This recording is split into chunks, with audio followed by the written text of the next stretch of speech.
Dans le cas de l'Inde, l'Inde est-elle si proche de la Russie et de la Chine que l'on peut dire que l'Occident ne pourra pas la séparer de ces deux pays, ou de la coalition de l'OCS, et de ce qui se passe à l'Est. Je parle de la Russie, de la Chine et du type d'alternative qu'ils essaient de créer.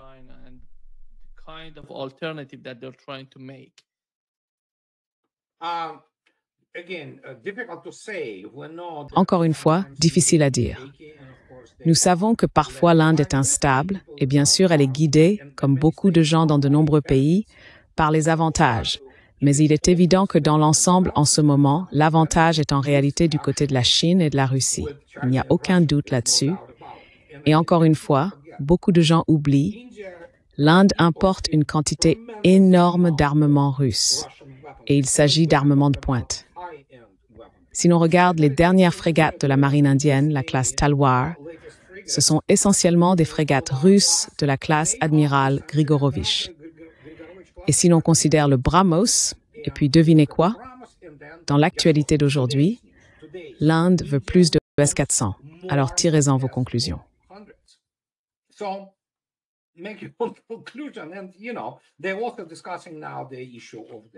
Et vous savez, ils discutent aussi maintenant de la question des Su-57.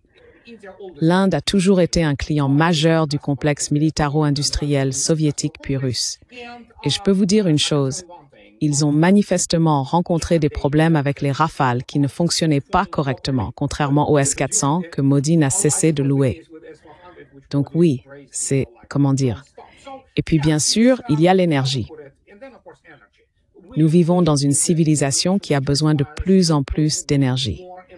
L'Occident réuni ne peut pas fournir cela.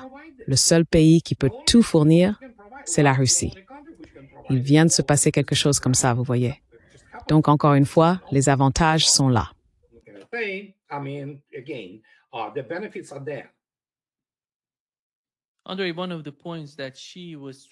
André, l'un des points qu'elle essayait de souligner était que nous devons choisir entre la guerre et la paix, la coopération et la confrontation, ou une coopération gagnant-gagnant contre un jeu à somme nulle.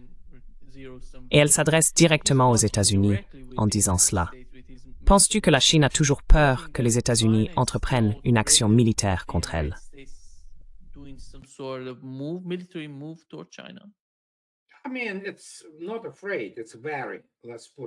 Je veux dire, ce n'est pas une question de peur. Disons-le ainsi. Je ne pense pas que la Chine ait peur, surtout depuis qu'elle a retrouvé sa confiance, pour ainsi dire, à partir du milieu des années 2010. Et bien sûr, la Chine a la Russie. La Russie soutient la Chine. Il n'y a aucun doute là-dessus. Mais personne ne veut la guerre. Personne ne veut de confrontation. Et il faut toujours garder à l'esprit que Washington, D.C. est rempli de fous furieux, des gens tout simplement dingues. L'une des raisons, c'est que l'Amérique ne sait pas ce qu'est la guerre. Ils en ont une vision théorique. Mais personne aux États-Unis, personne, zéro, y compris les militaires, ne comprend vraiment ce qu'est une guerre continentale. Ils ne l'ont jamais vécu. Pas un seul soldat américain n'a perdu sa famille, sa femme, ses enfants sous le feu ennemi.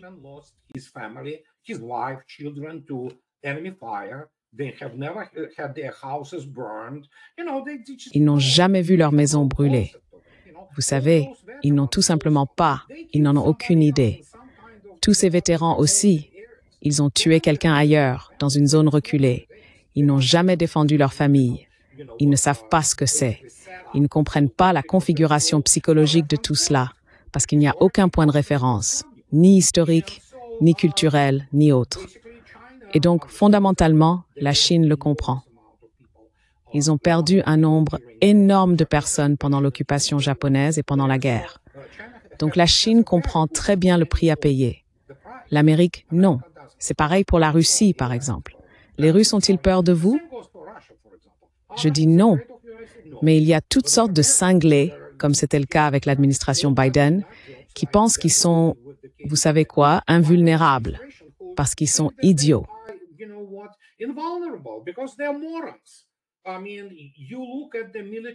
Je veux dire, regardez l'éducation militaire.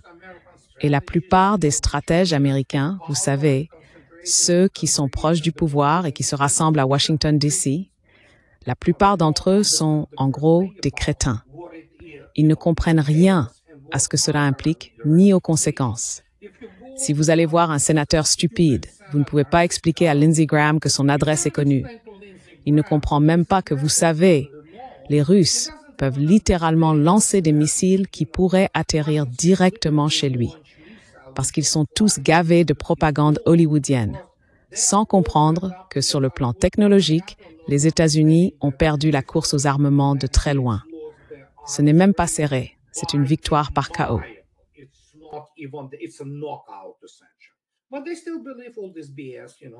Mais ils continuent de croire à toutes ces absurdités, vous savez, parce qu'ils ne sont pas des gens instruits. Ce sont principalement, vous savez, des personnes issues des sciences humaines militantes, abruties, des économistes, des politologues, des gens qui n'y comprennent rien. Et par conséquent, on se retrouve avec cette posture agressive, sans parler du fait que la politique étrangère générale des États-Unis est contrôlée par les sionistes et toutes sortes de personnes de ce genre. On les appelle des va-t-en-guerre. Ce sont des faucons de salon, pour la plupart, y compris des généraux américains, qui seraient ridiculisés, vous savez, même dans des unités de niveau tactique en Russie pour leur incompétence. Voilà pourquoi on en est là.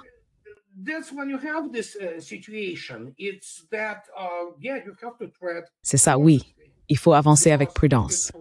Parce que si vous déclenchez une bande d'insécures à Washington, D.C., et ils sont extrêmement insécures, et des narcissiques comme Trump, par exemple, qui sait ce qu'ils peuvent faire.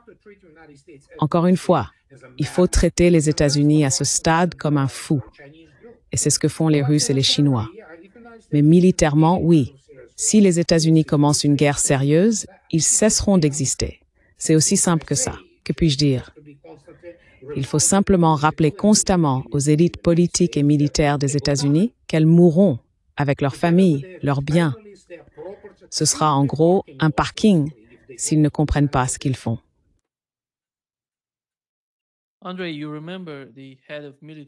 André, te souviens-tu du chef de l'armée américaine au Japon? Il a déclaré qu'en 2025, sous l'administration Biden, il y aurait une sorte de conflit militaire direct avec la Chine. Et cela a été d'une certaine manière réitéré par l'ambassadeur américain auprès de l'OTAN sur Fox News. Voici ce qu'il a dit, André.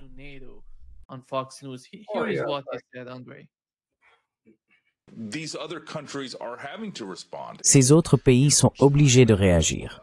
Et vous savez, la Chine, je tiens à le souligner, la plupart des équipements militaires qu'ils ont présentés lors de ce défilé étaient des technologies très probablement volées aux États-Unis ou à nos alliés. Et vous savez, ils ne pourraient pas affronter les États-Unis même s'ils essayaient. Nous sommes la seule superpuissance mondiale avec la plus grande et la plus forte économie. Et c'est ce que nous devons continuer à faire. Nous devons continuer à investir dans notre défense. Et nous devons aussi nous assurer de continuer à protéger le rêve américain et l'entrepreneur américain. Est-ce qu'ils font vraiment ça, André?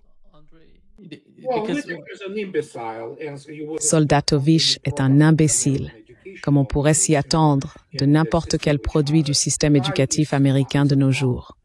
Ce type est un clone, et il parle comme si on était en 1984. C'est le genre de double langage. C'est même pas du double langage, c'est juste un ensemble de mots qui n'ont aucune signification. Ils n'ont aucun sens. Il répète les mêmes clichés. C'est de la merde essentiellement, des déchets verbaux, de la diarrhée verbale. Mais encore une fois, hier, ce crétin de Jess, peu importe son nom, ce connard suffisant, pardonnez-moi l'expression de Fox News, a dit qu'il fallait faire sauter le Power of Siberia. Donc on ne peut pas l'expliquer autrement. En gros, tout ce que vous avez actuellement parmi les élites politiques et médiatiques américaines, ce sont une bande de crétins immoraux, tout simplement.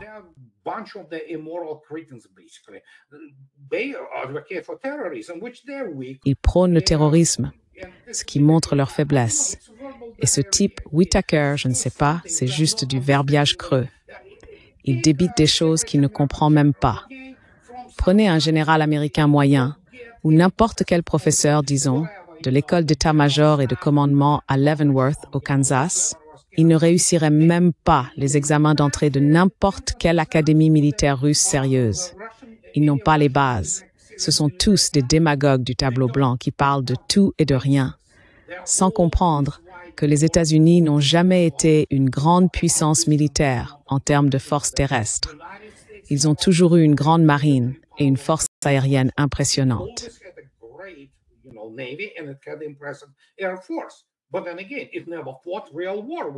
Mais en même temps, il n'a jamais mené une vraie guerre qu'il a réellement gagnée. Il perd toujours, tu sais. Et quand tu parles de ces gens-là, de cette armée, de la politique, peu importe, c'est une cabale en fait, tu vois, une sorte de chambre d'écho. C'est un culte de la mort. Ils répètent tous ces mantras, certains y croient, ce qui est pathétique, tu sais. Mais quand tu les regardes, un pays qui vénère Patton comme un grand général, il y a quelque chose qui ne va pas avec cette armée s'ils le vénèrent ainsi. Cela veut dire qu'ils ne connaissent pas l'histoire militaire, qu'ils ne comprennent pas l'art opératif, ni les opérations. Et on l'a vu. Allez, on a vu cette magnifique planification de la contre-offensive.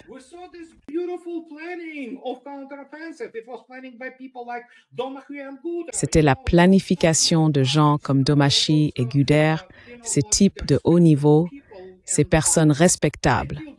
Et ils ont tué plus de 160 000 soldats.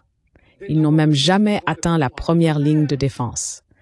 Mais cela montre qu'en réalité, ce sont des amateurs essentiellement. Vous savez, ils évoluent dans cet amas, ce tas de théories militaires qui n'ont rien à voir avec la vraie guerre. Mais on ne peut pas leur expliquer parce qu'ils sont arrogants. Et pour certains, l'arrogance est en fait l'envers d'une insécurité totale. Parce que la seule chose que vous pouvez toujours demander à ces gens du Pentagone, c'est « montrez-moi l'argent, montrez-moi les résultats ».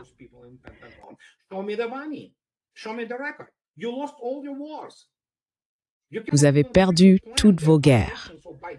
Vous n'êtes même pas fichu de planifier vos opérations au niveau de la division, encore moins à l'échelle d'armées entières. Ils n'ont tout simplement aucune expérience de cela. Ils s'accrochent encore, vous savez, à cette idée de la première guerre du Golfe. Je veux dire, si je dis que je viens de sortir et de botter les fesses d'un gamin de 5 ans dans un bac à sable, est-ce que ça me rend fier? Non. Mais ils étudient rien, vraiment. Vraiment rien. Regardez, et on sait par exemple le niveau académique, ou plutôt l'absence de niveau dans toutes ces académies militaires, surtout quand on regarde l'académie militaire de West Point. Je ne sais pas, c'est juste incroyable.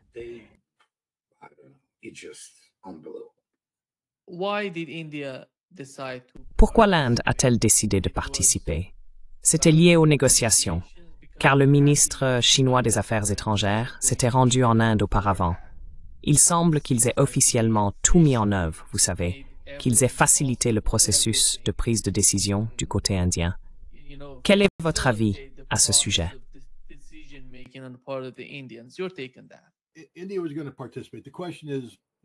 L'Inde allait participer. La question est de savoir à quel niveau de participation et quel en serait le résultat. Écoutez, l'Inde et la Chine travaillent à rétablir leurs relations depuis un certain temps déjà.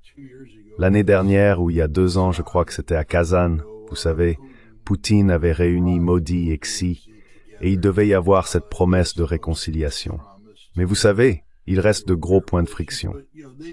Et l'un des plus importants, c'est la sécurité des frontières, et cela reste un problème.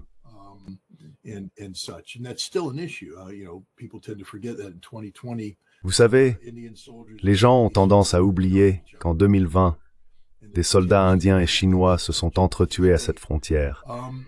Et il continue d'y avoir aujourd'hui des niveaux de tension très élevés.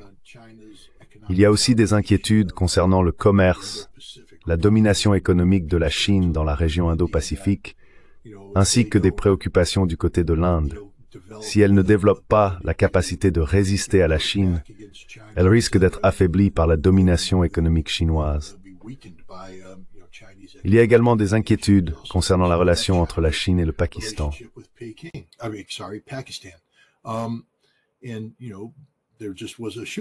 Il y a eu récemment une guerre ouverte entre l'Inde et le Pakistan, où le soutien militaire chinois au Pakistan a joué un rôle crucial.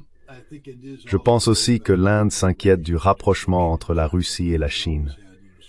L'Inde a toujours considéré la Russie comme un pilier pour ses achats d'armement et d'autres aspects similaires, et elle observe un rapprochement entre la Russie et la Chine. Il y avait donc beaucoup d'incitations pour l'Inde à freiner un engagement total dans les BRICS et l'OCS, à rester prudente et à voir ce que l'Occident pouvait offrir. Mais l'Inde a découvert que l'Occident, en particulier les États-Unis, n'offrait rien.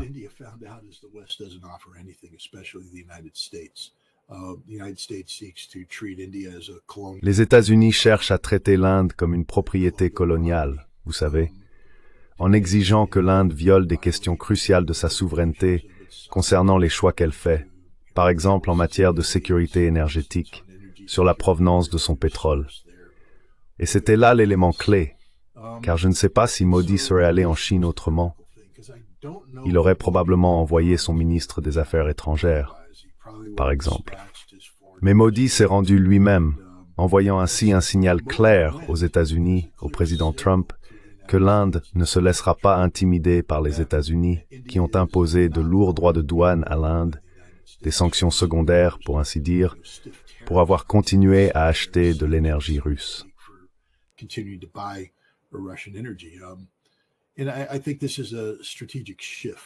Et je pense qu'il s'agit d'un changement stratégique.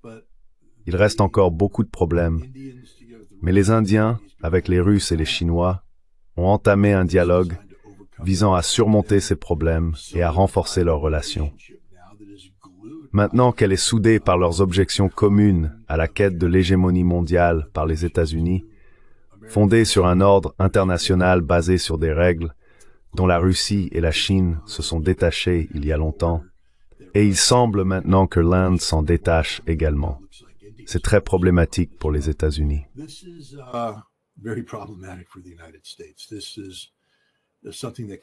C'est quelque chose qui peut briser l'économie américaine et isoler dramatiquement l'Amérique sur la scène mondiale.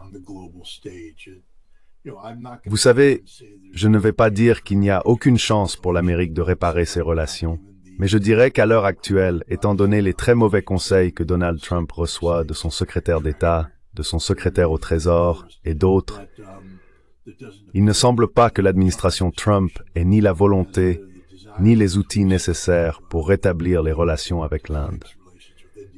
Vladimir Poutine et Xi Jinping, eux, les ont certainement, et il semble que cela restera dans l'histoire comme l'un de ces moments de décision stratégique où les États-Unis ont finalement poussé l'Inde à quitter sa position d'équilibre pour se rapprocher de la Chine et de la Russie.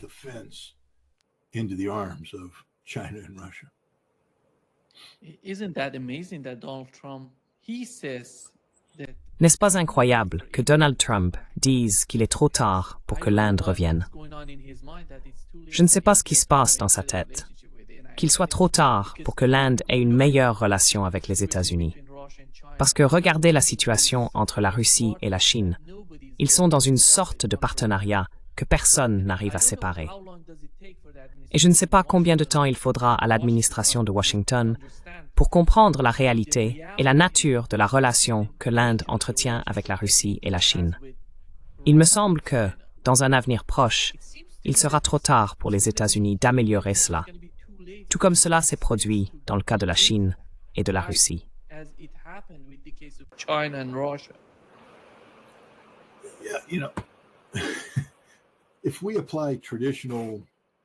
Si nous appliquons des modes de pensée traditionnels à ce problème, cela n'a aucun sens.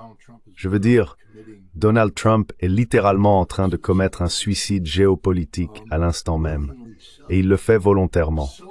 Tellement volontairement que l'on se demande si ce n'est pas délibéré. Je veux dire, toi et moi, tu sais, on commence à parler comme si c'était une grosse erreur de la part des États-Unis. Mais tu sais, j'ai passé beaucoup de temps à me gratter la tête en me demandant quoi? Pourquoi ferait-il cela? C'est tellement évident que cela va mener à l'échec, à moins que l'échec ne soit justement ce qu'il cherche à atteindre. Et pourquoi penserais-je cela? Je pense que Donald Trump, quand on analyse certains de ses anciens discours, a évoqué le fait que l'Amérique était en quelque sorte trop engagée à travers le monde. America's pretty much overcommitted around the world. We've taken on the role of the world's policemen. Nous avons endossé le rôle de policier du monde. Nous nous sommes engagés ici, là-bas et partout, et nous avons dilué notre force. Et puis il suffit de regarder certaines des politiques fondamentales qu'il a mises en place. Je pense que Trump se dirige vers une Amérique forteresse, qu'il essaye en réalité de se libérer des engagements et à bien des égards, d'encourager l'émergence de structures de pouvoir qui permettraient de créer un équilibre dans le monde actuel.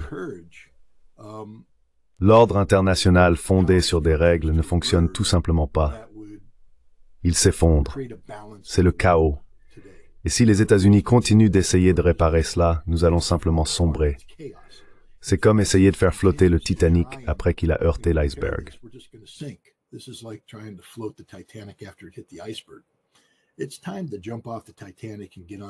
Il est temps de quitter le Titanic et de monter à bord du navire de sauvetage pour achever le voyage. Et je pense que la seule chose qui ait du sens à mes yeux, c'est que Donald Trump est sérieux dans sa volonté de créer un bloc économique nord-sud américain, dominé par le dollar, dominé par les États-Unis, afin d'avoir une Europe faible et soumise, dépendante de l'Amérique sur le plan énergétique et monétaire, de même que le Japon et la Corée du Sud. Et maintenant, ce que vous avez réussi à faire, c'est de préserver une certaine forme de domination du dollar qui permettra à celui-ci de survivre même après que le reste du monde, le Sud global, se sera débarrassé du dollar, ce vers quoi se dirigent actuellement les Russes, les Chinois et les Indiens.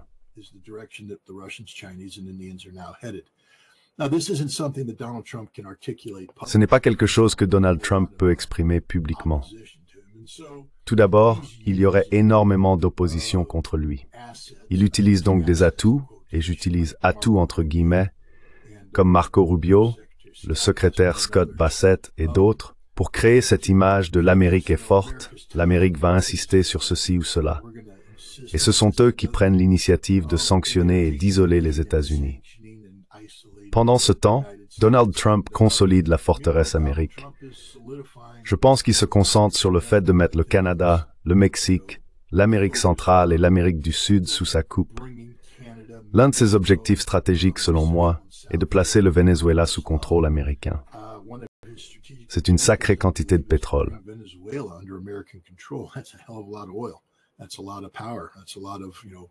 C'est beaucoup de pouvoir. C'est beaucoup de ressources. Une stabilité à long terme. Et je pense qu'il cherche aussi à briser l'emprise de la Chine sur l'Amérique du Sud. Je ne sais pas comment il va s'y prendre, mais toi et moi avons déjà parlé du Brésil et du fait qu'il existe d'importantes forces politiques au Brésil qui s'opposent à Lula, aux BRICS et à tout cela.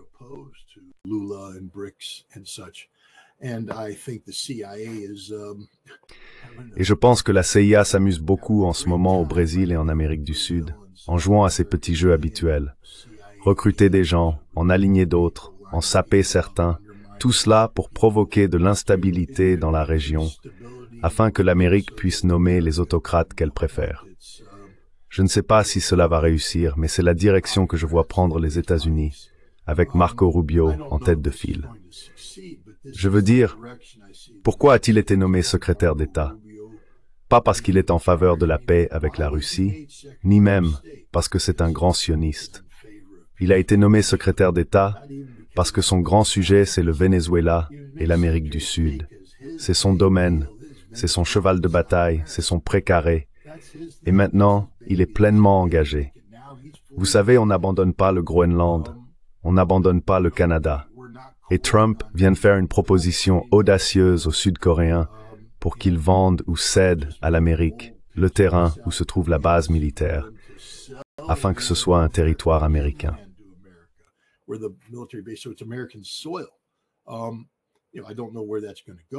Je ne sais pas où cela va mener, mais je peux dire que l'avenir économique de la Corée du Sud et du Japon sera étroitement lié aux États-Unis parce que nous les avons effectivement isolés du reste du monde. Ils n'ont plus qu'une seule option. L'Europe est en crise, et elle n'aura d'autre choix que de se rallier sous le contrôle américain. Et c'est cette forteresse Amérique que je vois se dessiner. Pour que cela se réalise, nous devons résoudre le problème de l'Inde. Ce que je veux dire par là, c'est que nous devons couper les liens avec l'Inde. Je ne sais pas si c'est la bonne chose à faire. C'est juste, c'est tout.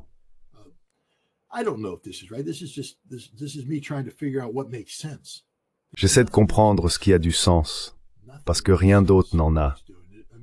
Rien n'a de sens quand c'est lui qui agit. Je veux dire, nous jetons l'Inde dans les bras de la Russie et de la Chine. Pourquoi? Je pense que la réponse est claire, parce que l'Inde, à bien des égards, représenterait une pilule empoisonnée, ou une pilule potentiellement empoisonnée, pour la relation Russie-Chine. Car il y a tout simplement beaucoup de problèmes entre l'Inde et la Chine qui ne vont pas disparaître. La frontière est le principal problème. Et en obligeant la Russie et la Chine à intégrer pleinement l'Inde dans cette relation, on les pousse à accueillir l'Inde. Et maintenant, ils doivent gérer le poison qu'est l'Inde. L'Inde est un pur poison.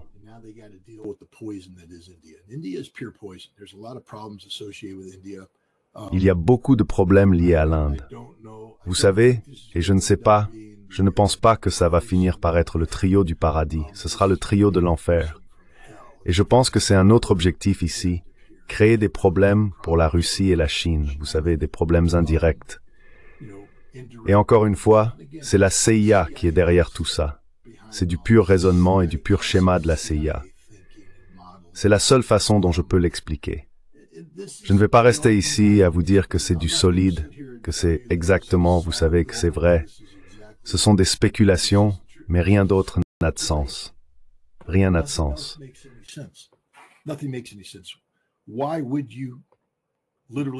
Pourquoi voudriez-vous littéralement couper l'Inde et l'encourager à se jeter dans les bras de la Russie et de la Chine? Pas parce que vous voulez que ces trois-là s'entendent, mais parce que l'Inde est une pilule empoisonnée que vous donnez aux Russes et aux Chinois. Et parce que vous avez créé une certaine réalité géopolitique, l'Inde et la Chine, je veux dire la Chine et la Russie, étaient prêtes à accueillir l'Inde. Nous verrons ce qu'il en adviendra. Pour moi, l'histoire la plus importante, c'est la Russie et la Chine, et la finalisation de cet énorme accord énergétique qui met littéralement fin à grande échelle aux relations énergétiques entre la Russie et l'Europe. Le gaz qui devait être envoyé en Europe au cours des prochaines décennies est désormais destiné à la Chine.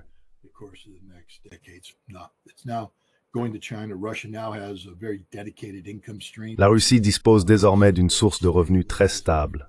Cela apporte une grande stabilité à l'économie russe. Et c'est dévastateur pour l'Europe, car cela garantit désormais que l'avenir de l'Europe consistera à acheter de l'énergie très chère à des fournisseurs, probablement la même énergie qui est actuellement extraite de Russie et envoyée vers la Chine. Ensuite, les Chinois la reçoivent, la transforment en gaz naturel liquéfié, la chargent sur un grand navire, la font passer par le Cap jusqu'en Europe et la revendent aux Européens à un prix 3 à 5 fois supérieur. Franchement, cela m'est égal. L'Europe s'est tiré une balle dans le pied sur ce coup-là. Mais pour moi, c'est ça la grande histoire. Le fait qu'ils aient finalement, après que, vous savez, la Chine n'ait pas voulu se lancer,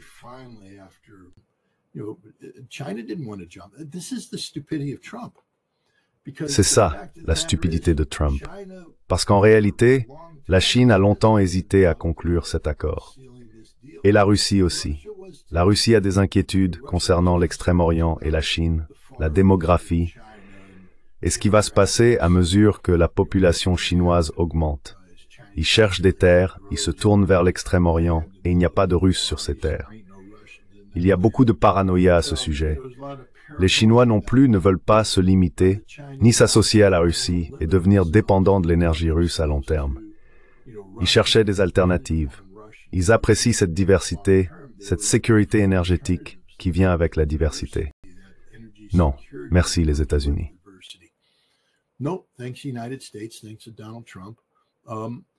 Grâce à Donald Trump, la Chine et la Russie sont désormais passées directement à « nous sommes liés ensemble pour les 30 prochaines années et plus ». Et c'est ça, la grande histoire. C'est à mon avis le fait le plus marquant issu de l'OCS, cette relation énergétique, parce que c'est celle qui met l'Europe en difficulté.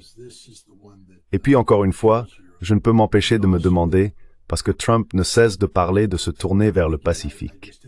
Mais il n'est plus question de se tourner vers le Pacifique maintenant, car il n'y a aucun moyen de tenir tête à ce duo.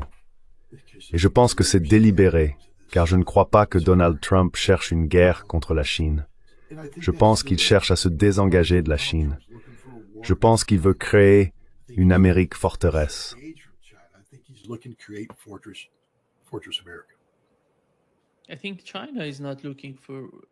Je pense que la Chine ne cherche aucunement un conflit militaire avec les États-Unis.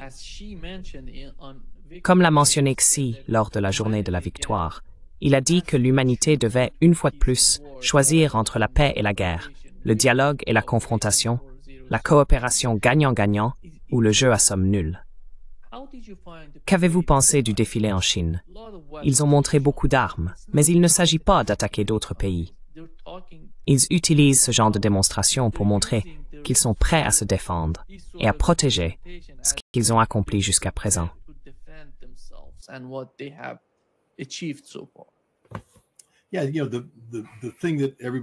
Oui, vous savez, ce sur quoi tout le monde se focalise, ce sont les DF-5C qui ont été exhibés lors du défilé.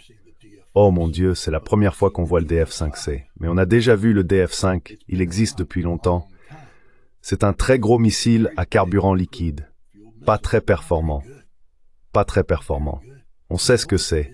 Il reste caché dans des tunnels et des montagnes, mais il doit être sorti du tunnel, puis érigé, puis ravitaillé en carburant. Il faut 2 heures pour le ravitailler.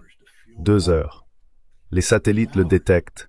Le temps de vol d'un missile de contre-attaque se mesure en dizaines de minutes. Donc s'ils commencent à sortir leur DF-5 et à les ravitailler, ils seront détruits. Alors pourquoi mettre l'accent sur le DF-5? Parce que c'est clairement une arme de dissuasion. Ce n'est pas une arme de première frappe, c'est une arme de dissuasion.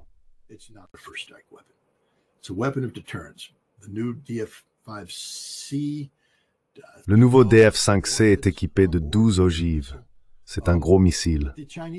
Mais les Chinois ont insisté sur ce point.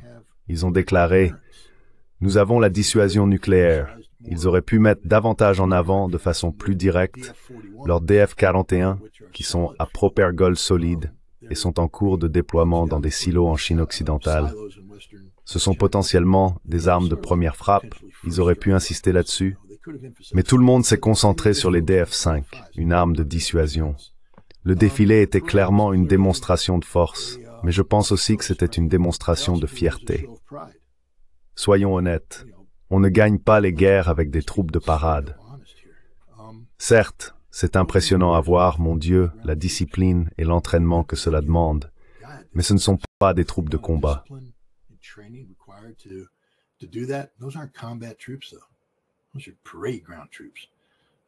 Ce sont des troupes de parade. Elles passent tout leur temps à apprendre à défiler de cette façon. Et si vous apprenez à défiler comme ça, vous n'apprenez pas à vous battre. Nous devrions garder cela à l'esprit lorsque nous regardons ces démonstrations. Maintenant, cela ne veut pas dire que la Chine n'a pas de troupes capables de se battre. Je suis sûr qu'ils en ont. Je suis sûr qu'ils ont des troupes en ce moment même face à Taïwan qui sont tout à fait capables de faire la guerre. Mais ce n'est pas ce qui était montré. Il y a une raison pour laquelle l'Amérique ne fait pas cela. Nous avons de petits contingents de troupes cérémonielles. Les Marines ont les 8e et 9e, vous savez, garnisons à Washington, D.C. Je crois qu'il y a 3 compagnies de marines dignes de la parade. Très bien. Ils font l'équipe de démonstration silencieuse. Ils ont un orchestre.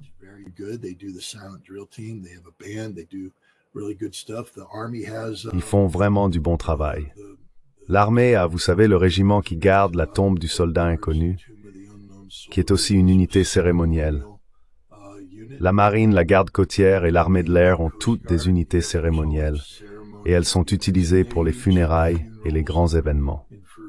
Mais nous n'avons pas de division de soldats dignes d'un défilé, parce que, je peux parler pour le corps des marines, nous sommes trop occupés à apprendre comment faire la guerre.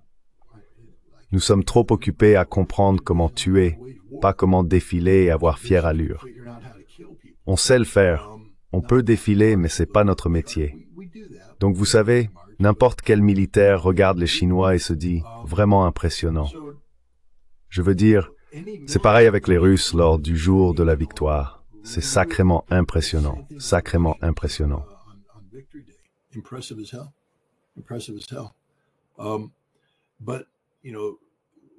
Mais vous savez, ce qui compte vraiment, ce sont les soldats de combat et la façon dont ils se comportent sur le terrain. C'est la véritable mesure. Et donc, ce que la Chine a fait, c'est offrir un sacré spectacle. Ils en ont parfaitement le droit. C'est le 80e anniversaire de la défaite du Japon impérial. Et il est important pour la Chine, la Russie et la Corée du Nord d'organiser un tel défilé, parce que nous vivons à une époque où l'Occident réinvente l'histoire.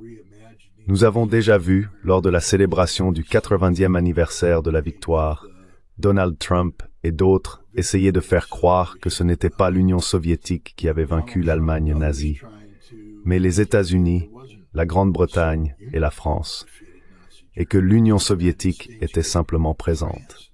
Mais ils n'auraient pas pu le faire sans nous. Nous étions les meilleurs. C'est absurde. C'est la même chose pour la défaite du Japon.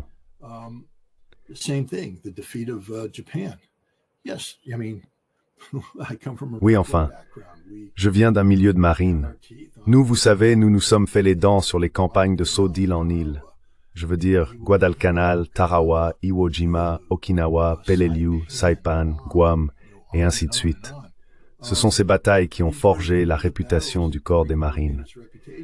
Mais vous savez, en termes d'ampleur et d'échelle par rapport à ce que faisaient les Russes ou les Soviétiques avec les Allemands, ce n'étaient que des batailles de petite envergure, de minuscules îles, des combats acharnés, sanglants, importants pour faire progresser notre capacité aérienne, notre capacité de projection aérienne.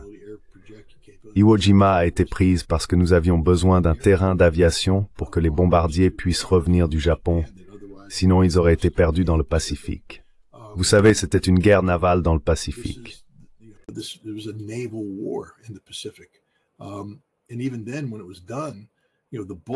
Et même alors, une fois que c'était fait, l'essentiel de la puissance de combat du Japon n'avait pas encore été engagé.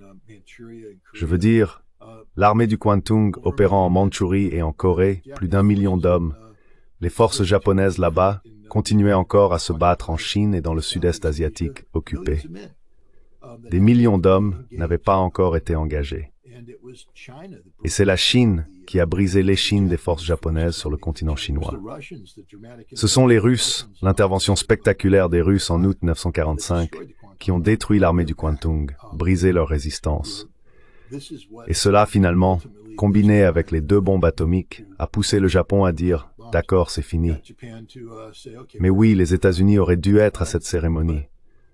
Je veux dire, nous aurions dû être là.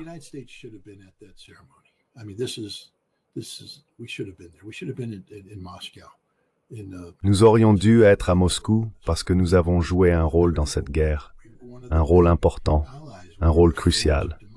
Nous étions l'un des grands alliés, nous étions le creuset de la démocratie. Notre programme de pré-bail a aidé à maintenir les Soviétiques dans la lutte. Nous aidions les Chinois avec la Hump, en transportant du matériel par avion au-dessus de l'Himalaya pour assurer le soutien logistique des forces chinoises. Nous avions les tigres volants, les hommes de Sheno là-bas, menant des opérations aériennes contre les Japonais. Et puis, bien sûr, il y a ce que nous avons fait après Pearl Harbor, cette immense campagne où nous avons construit une marine gigantesque et conquis le Pacifique. Nous aurions dû être là parce que nous avons joué un rôle très important dans cette victoire. Et nous aurions dû être là pour honorer le rôle joué par les Chinois, les Russes et les Nord-Coréens.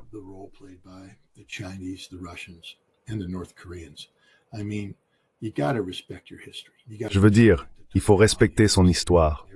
Il faut respecter la totalité de l'histoire et tout doit être équilibré.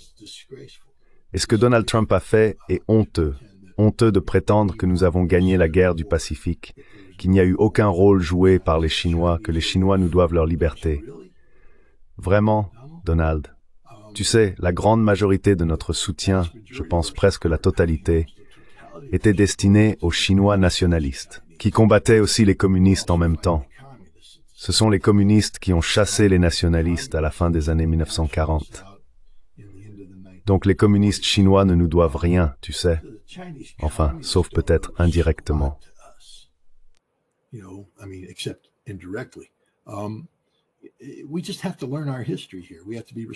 Nous devons simplement apprendre notre histoire ici.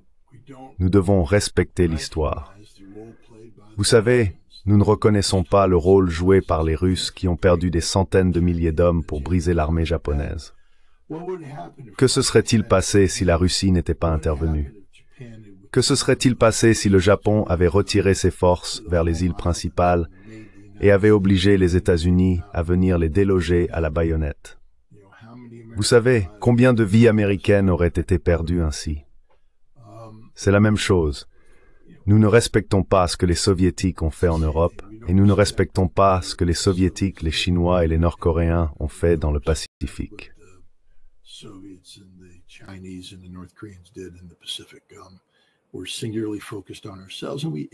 Nous sommes uniquement concentrés sur nous-mêmes. Et d'une certaine manière, nous déshonorons le sacrifice des Américains qui sont morts en combattant les Japonais et les Allemands. Car je ne pense pas qu'il y en ait un seul parmi eux qui voudrait que leur rôle soit minimisé ou exagéré. Ce qu'ils ont fait était héroïque. Ce qu'ils ont fait était essentiel à la victoire. Et cela doit être reconnu comme tel. Mais personne ne veut recevoir le mérite de quelque chose qu'il n'a pas fait. Personne ne veut cela. Les gens veulent, si vous devez recevoir du crédit, recevez-le pour ce que vous avez fait. Et ce que nous avons fait était beaucoup. Ce que nous avons fait était suffisant. Ce que nous avons fait, c'est aider à créer les conditions de la victoire.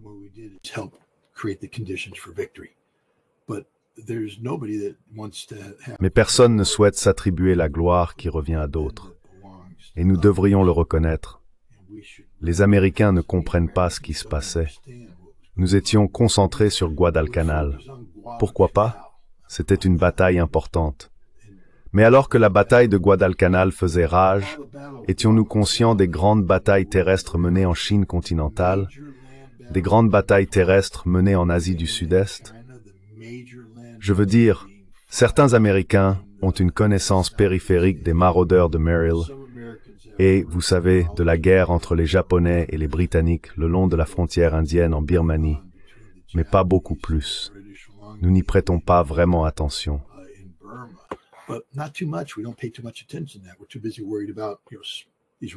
Nous sommes trop occupés à nous préoccuper, vous savez, de ces batailles relativement mineures menées sur ces îles à travers le Pacifique. Sommes-nous conscients de l'offensive russe qui a brisé l'armée japonaise, les combats de Khalkhin Gol et d'autres batailles qui ont eu lieu, la prise de Port Arthur? Je veux dire, les Russes ont perdu des centaines de milliers d'hommes dans ces combats. Des centaines de milliers. Ce n'était pas rien, c'était une guerre terrestre à grande échelle. Et nous l'ignorons complètement. Nous sommes totalement ignorants du rôle joué par nos alliés dans la défaite stratégique de l'Allemagne nazie et du Japon impérial. Quand ce genre de changement arrive à Washington, la responsabilité vous incombe en ce moment, Donald Trump. Ce n'est pas Joe Biden. C'est vous le président des États-Unis.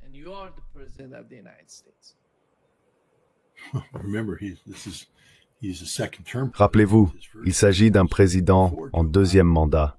Son premier mandat a eu lieu avant Joe Biden.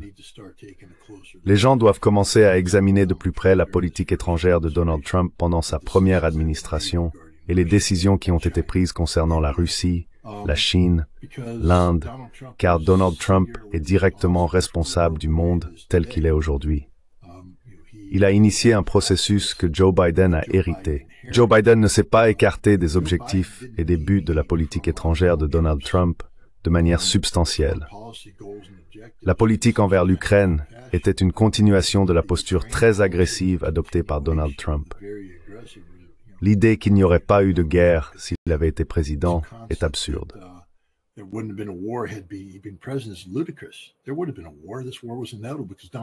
Il y aurait eu une guerre. Cette guerre était inévitable parce que Donald Trump était incapable de faire les compromis nécessaires pour l'éviter. Et cette guerre aurait eu lieu. Il lui est simplement commode en ce moment d'en rejeter toute la faute sur Joe Biden. Mais ce n'est pas Joe Biden qui a installé 20 stations de la CIA en Ukraine entre 2017 et 2021, lorsque Donald Trump a quitté ses fonctions. Ce n'est pas Joe Biden qui a mené des politiques très agressives contre la Chine, des politiques de guerre commerciale, des politiques concernant Taïwan qui ont encore plus isolé la Chine. Joe Biden s'est contenté de poursuivre ces politiques. Ce n'est pas Joe Biden qui a aliéné l'Inde, c'était Donald Trump, en s'opposant aux ventes d'armes russes, etc. Donald Trump vit donc dans un pays imaginaire, un monde de fantaisie qu'il s'est construit lui-même.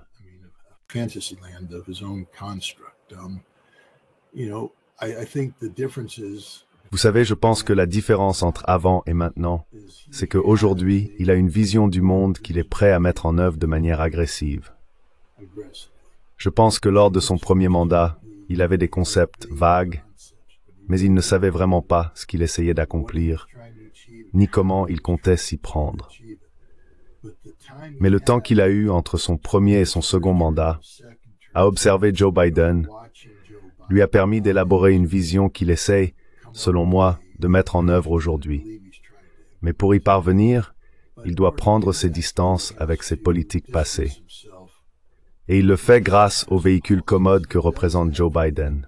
Il rejette tout sur Joe Biden. Mais en réalité, presque tous les problèmes auxquels Donald Trump est confronté aujourd'hui sont des problèmes qu'il a lui-même créés lors de son premier mandat. Created by Donald Trump in his first term in office.